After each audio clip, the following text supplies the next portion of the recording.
Hello there, guys. I'm here with Xenios. How are you doing, Yep. man? Hello, man. Thanks for having me. We should say a huge thank you to RSD Max. Oh, yeah. massive thank you to RSD Max for introducing me to Xenios. He's a really cool guy here in London. I got a chance to meet him. He has a successful YouTube channel. He's really big on Instagram as well. He has a lot of content out there. And we're kind of in the same stuff. I mean, we coach a lot of people. We're talking a lot about fitness, nutrition, personal development.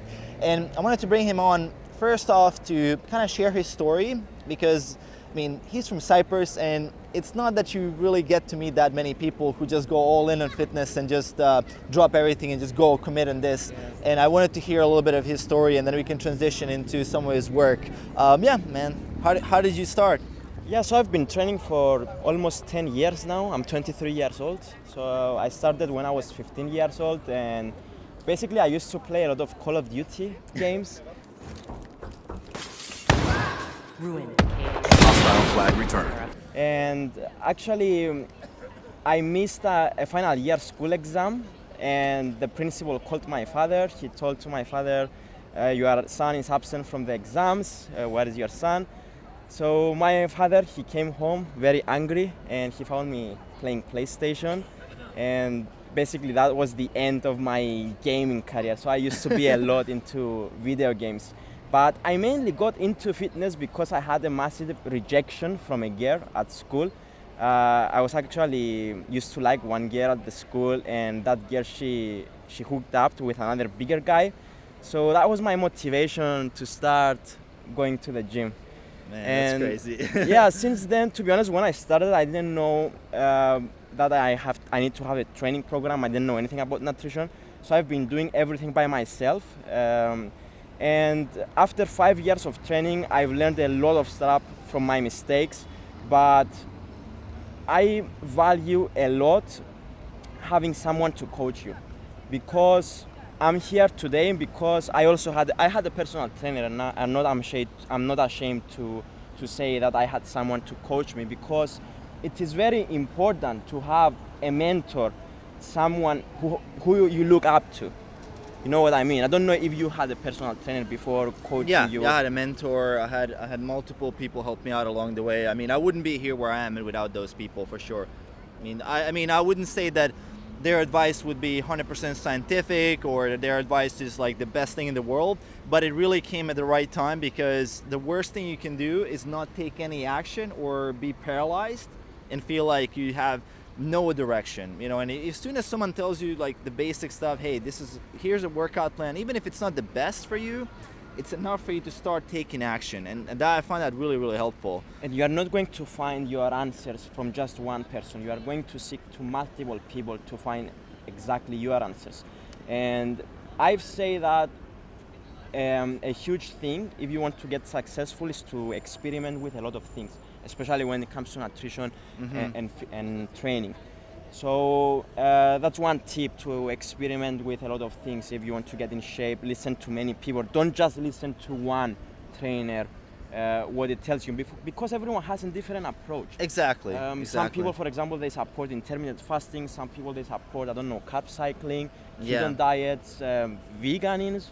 Yeah, I mean, people do all kinds of stuff, and the thing is that even if people are preaching the same thing, counting calories and macros, for example, still you will resonate with someone else more than you resonate with another person. And just the fact that you kind of, I guess, have a similar personality with that person, the content and the way they present the content will be more relevant for you. And that's something that I'm a big fan of as well, is being very critical and looking at every person, even though you can say, well, most of the stuff that we put out is good, still be open-minded to receiving information from other sources and kind of, I guess, be a little bit critical and understand that we're all human, even though we try to do our best.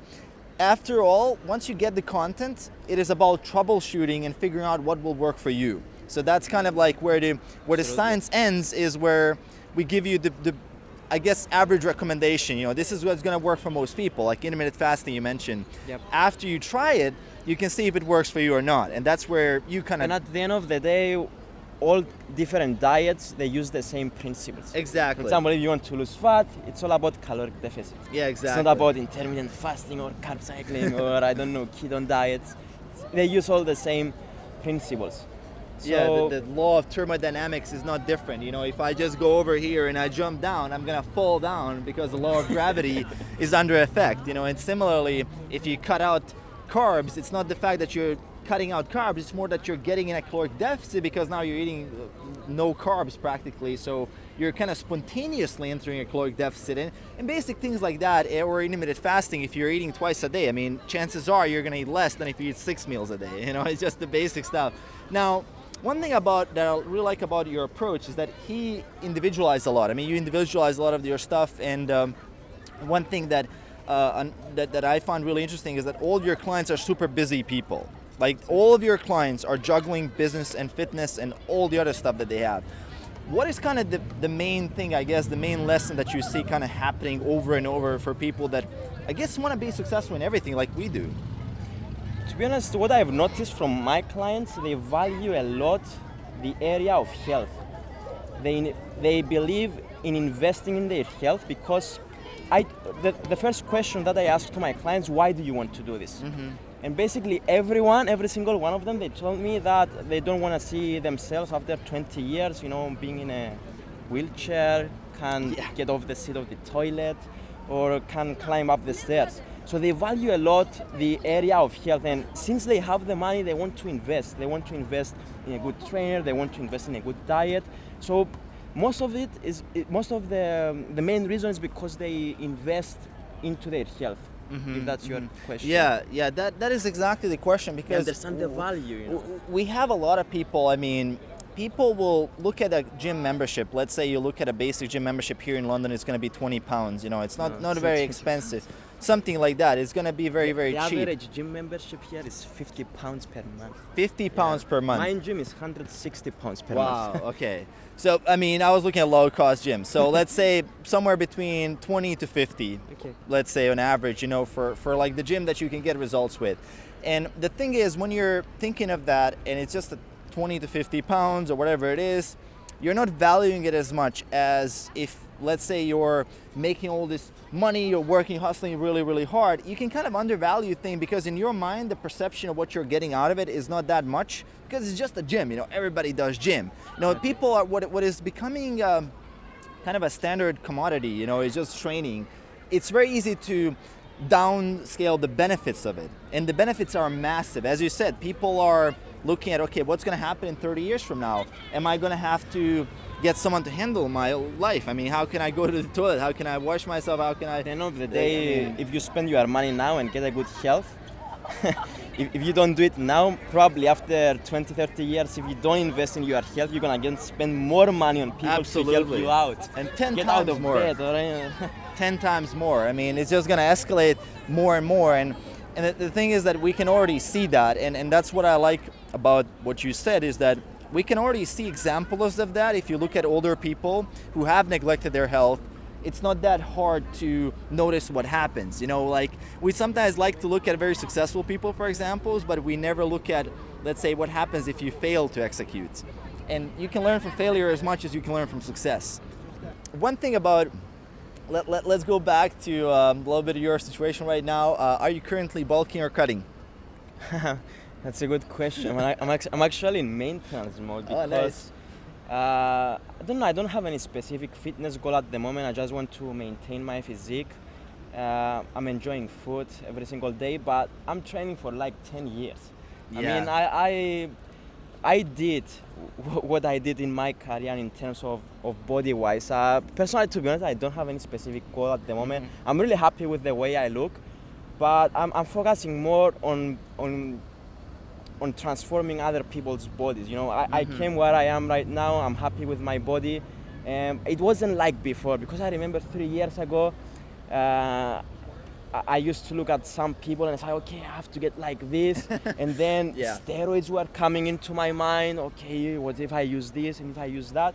But now, to be honest, this kind of thing is like slip away from my mind. I don't want to do any improvements on my physique at the moment. Of course, I'm training. I have to agree that I'm not training like I used to train 3 years ago. Mm-hmm. I am more chilled, but I still get the results I want. You see? Interesting, and that's because I changed completely my approach that I see fitness. Now I'm doing more flexible things, and they actually work. I still get good results. So Yeah. back to your question, I'm doing maintenance at the moment. I'm not cutting, neither I'm bulking. Awesome. What about and, you? and it's a funny question. I mean, I'm lean gaining right now. You guys know that, and I'm going to be lean gaining for the rest of this year probably. And I've been getting some really good results. But I mean, you're training almost twice as much as, I mean, in terms of training age, he's training 10 years. I'm at every 6.5. day, every single day. Yeah, every single day. I'm doing 6 days a week. And I do understand where you're coming from. Sometimes I'm training twice a day. Yeah, like twice a day training. And also my job is to train other people, which sometimes I demonstrate the exercises. Yeah. You know, maybe I'm at the gym probably 8 hours per day. Yeah, Because, that's crazy, man. That's crazy. But yeah, if you are so many hours in the gym, you start to... I'm not saying that I lost any motivation, but because I'm doing this for many years, it's like a habit for me. I don't have, right now, I don't have any specific, I don't want to compete or anything like that. But if I arrange a photo shoot, for example, or anything like that, then I will have to cut. Yeah, you can step it up. That's the thing where you reach I'm a always certain lean, threshold. I'm Yeah. always lean. You're you kind will of never see me fat, never. how far off you in terms of dieting are you from a photo shoot?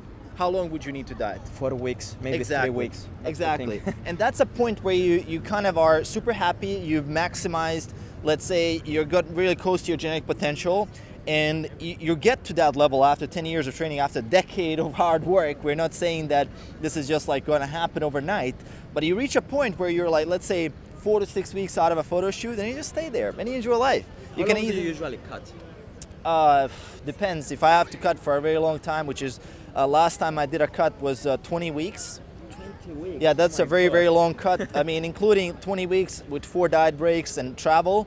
That's one thing when I'm cutting is I have to consider travel periods where I'm not really 100% on point of the diet, and that's where I go to maintenance. That prolongs the diet, but also makes the diet easier for me. I also do aggressive cuts sometimes. I was about to ask you, what's your approach when it comes to cutting? Do you like to go aggressive, or do you like to take things slowly? What is your approach? It depends. If I'm in a period of immersion where I don't really have, let's say all my clients are not exactly new clients, so I've worked with them for, let's say, a month, and I'm not accepting new clients, I'm fully booked, so my business is kind of like less time demanding for me because people already kind of gotten into the groove and I just help them. It's not like 8 hours of work a day. Then I can actually afford to do an aggressive cut. Because aggressive cuts really hit you on so many different levels. When you deprive yourself of calories, you're more miserable. At least in my case, I mean, I don't respond really well to cutting calories. So in that situation, I'll go for an aggressive cut for, let's say, 6 to 8 weeks. Let's say 6 weeks and 2 diet breaks. I'm just gonna get hammered really hard and I'm gonna get really lean, but it's gonna be only possible if I'm already kind of lean. You know, if I already kind of see my abs and then I wanna make it completely clean, then I'm gonna do the short aggressive one. What's But if- your maintenance calories? between, let's say, 3,000 and 3,500. You know, depends on how much I walk. So what's an aggressive fat loss diet for you? How much deficit do you go? I do like 25% of calories deficit, like 25% of the calories. So that would be like 750 calories a day in a deficit, straight from the day one, and then I'm gonna scale that. Involves a lot of fasting. I do a lot of crazy stuff when I do that. I like to walk a lot. I walk like 15, 20,000 steps a day. That's just from the diet, the deficit. I also like to create a lot of deficits from walking. What's your take on walking?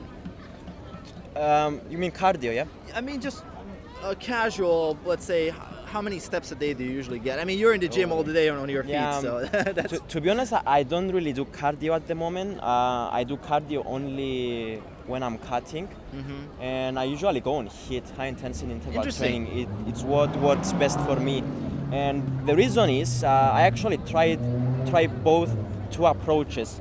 The one approach is the classic 40-45 minutes running on treadmill or cross trainer or even bike, and the other approach is the high intensity interval training. So what I've noticed when I was doing the classic cardio 45 minutes, you know, medium intensity running, actually my muscles were getting softer. This is what I've noticed. But as soon as I switched to HIIT, high intensity interval training, and I was cutting at the same time, I was much harder. Much harder. This is an experiment that I ran on myself. I'm not saying that this works for everyone. You have to test it to see what works best for you, and if it works, just do it. This is how it is. Yeah, exactly. I mean, the high intensity interval training is really time efficient, so you can get a really nice amount of calories expanded in 20 minutes or to so. run for 40, 45 minutes. I mean, that's a lot. Yeah, and it's also depending on Reminds how. me bad memories. I used to be in the army for Yes. the Commando Special Forces, and we actually used to run every single day, 10 kilometers a day. Mama and Papa were laying in bed. So cardio sometimes it reminds me some old bad memories, which I don't want to bring back again.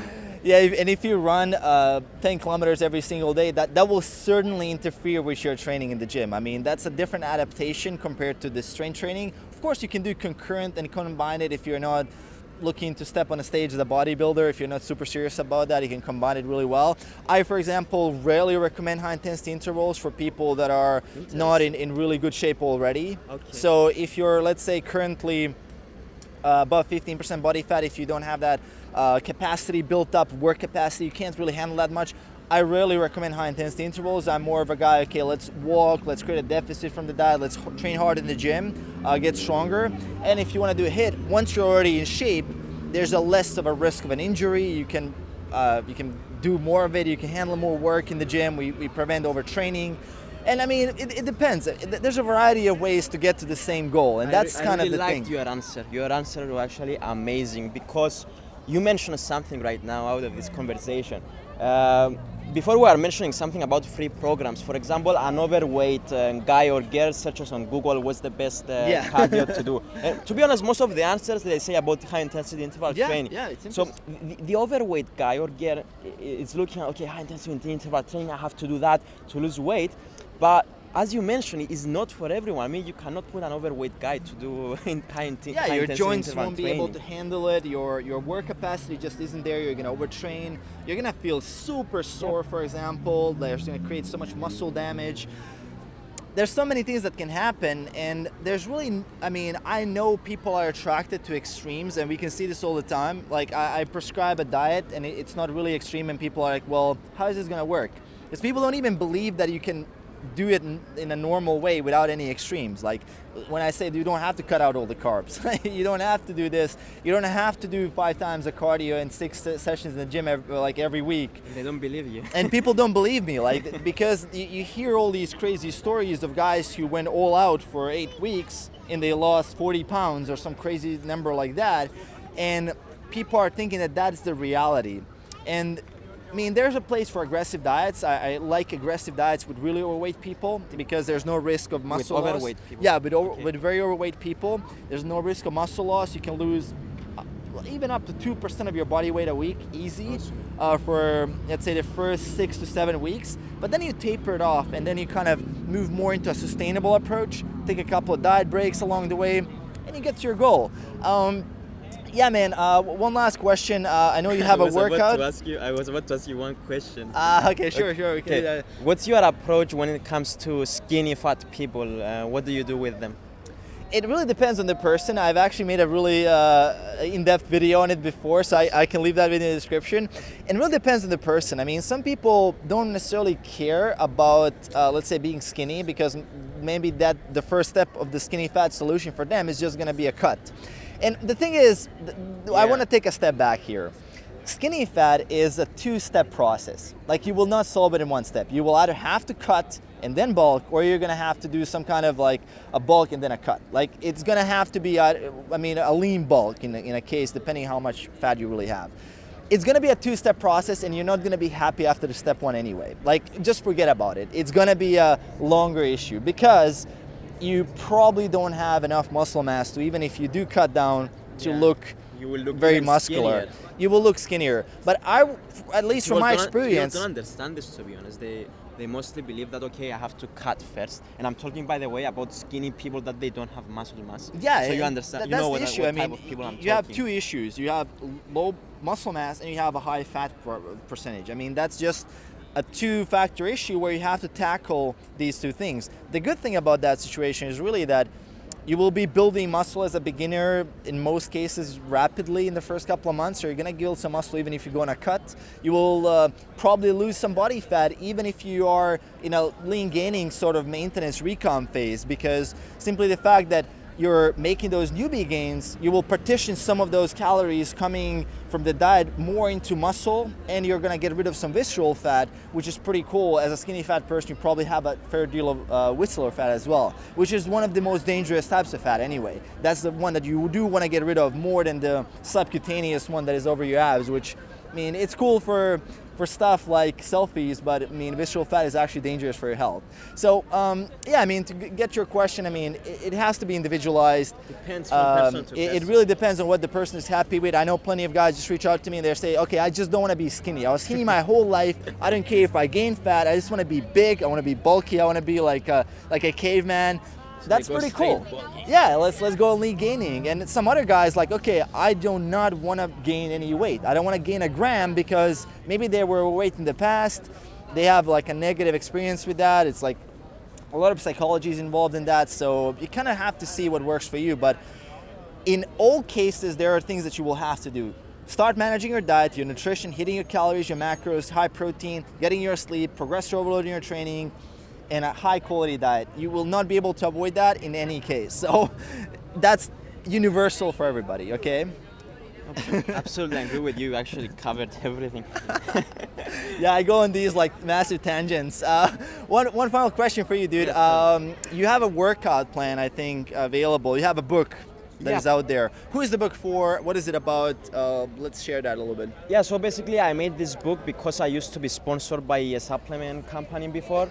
And the number one question I used to get when I was a sponsored athlete is what supplement should I take to look like you, or what supplement should I take to lose fat, what supplement should I take to build muscle? And I'm also a guy, by the way, that I used to be in the London Underground here as a poster advertising supplements because... Crazy. Yeah, I was crazy actually. And basically, that's the number one question I was getting. And I decided to terminate my sponsorship because of this issue, because I don't really support supplements. Supplements are not the magic solution to look like the model that you see on magazines or to build muscle or to lose fat. So I decided to terminate my sponsorship and go on my own way. And now I teach people how to build a great physique with the nutrition and training. So my book covers the main principles of nutrition and training, and I will say it's mostly for beginners to intermediate. Awesome. And have a very good knowledge when it comes to how to set up your diet, what to see in a good training program, and this kind of good stuff. So sick, dude. So I'm gonna leave a link to his stuff in the description below, and yeah, 100% free stuff. As you guys know, I already have a free workout plan out there as well for you. He has his own free stuff. I'm going to leave a link to your YouTube channel. I'm going to leave a link to your Instagram. Definitely follow this guy. He knows what he's talking about. Check out his stuff. Very relatable for a lot of you people that are looking to... My approach is mostly simple. Yeah. Mario, I know he's doing very scientific videos. So you go in depth when it comes to nutrition and training.